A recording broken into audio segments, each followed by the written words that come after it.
বার্সেলোনার হয়ে দীর্ঘ এক যুগ কাটানো মেসি এভাবেই চোখের জলে বার্সাকে বিদায় বলেছিল। অর্থনৈতিক দুরবস্থা সহ নানান ইস্যু সামনে এনে শেষ পর্যন্ত মেসিকে বার্সেলোনা ছাড়তে বাধ্য করা হয়েছিল। মেসি কম পারিশ্রমিকেও খেলতে চেয়েছিল, কিন্তু সব মিলিয়ে শোনা গেছিল বার্সেলোনা সভাপতি লাপোর্তার কারণেই মেসিকে বার্সা ছাড়তে হয়েছিল।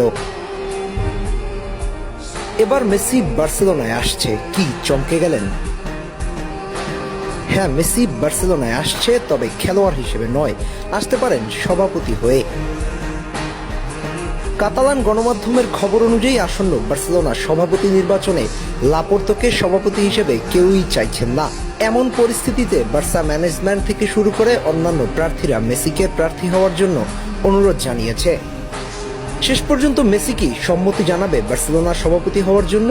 লড়াই করবে দীর্ঘদিন ধরে একটানা সভাপতি হয়ে বার্সেলোনায় কর্তৃত্ব করা সভাপতির বিরুদ্ধে? করা উচিত কিনা সেটা হয়তো মেসি ভেবে দেখবেন। মেসি নিজে যদি সরাসরি প্রার্থী নাও হন, তিনি যদি কোনো প্রার্থীকে সাপোর্ট করেন, তাহলে অস্তিত্ব সংকটে পড়বেন বর্তমান সভাপতি লাপোর্তা। বার্সেলোনা যেমন মেসিকে মেসি হিসেবে বিশ্বের কাছে পরিচয় করিয়ে দিয়েছে, ঠিক তেমনই বার্সাকেও মেসি বিশ্বের কাছে আলাদাভাবে পরিচয় করিয়ে দিয়েছে।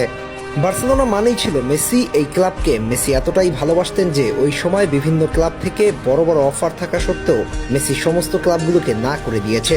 শেষ পর্যন্ত এই সভাপতির কারণেই বার্সা ছাড়তে হয়েছিল তাকে। এ ব্যাপারে মেসি নিজে মুখ ফুটে কিছু না বললেও বিভিন্ন গণমাধ্যম থেকে শুরু করে বার্সেলোনার ঘরের মানুষেরা ব্যাপারটাকে সামনে এনেছিল।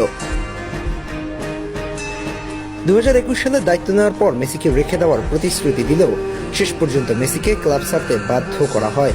ওই থেকেই তার উপরে কাতালান সমর্থকদের অদৃশ্য ক্ষোভ রয়ে গেছে। এবার সেই ক্ষোভের আগুনে ঘি ঢালতে পারেন মেসি। তবে প্রশ্ন হচ্ছে, মেসি নিজেই নির্বাচন করবেন নাকি অন্যদের সমর্থন করবেন, সেটাই এখন দেখার বিষয়। এখন সবকিছু নির্ভর করছে মেসির সিদ্ধান্তের উপর। তিনি কি খেলোয়াড়ের জীবনের মতোই নেতৃত্বের মঞ্চেও বার্সেলোনাকে নতুন রূপে ফিরিয়ে আনবেন? লাপোর্তার মতো প্রভাবশালীর গদি নড়বড় করে দিয়ে বার্সেলোনার সভাপতি হিসেবে ফিরে এসে বার্সেলোনাকে নতুন রূপে ফেরাবে, নাকি দূরে থেকেই ভালোবাসা দেখিয়ে যাবেন ক্লাবকে? সমর্থকদের প্রত্যাশা আকাশ ছোঁয়া। মেসি যদি সভাপতি হন, তবে বার্সেলোনার জন্য শুরু হতে পারে এক নতুন স্বর্ণযুগ, যা তার খেলোয়াড়ি জীবনের সাথে যোগ করবে ভিন্ন মাত্রা।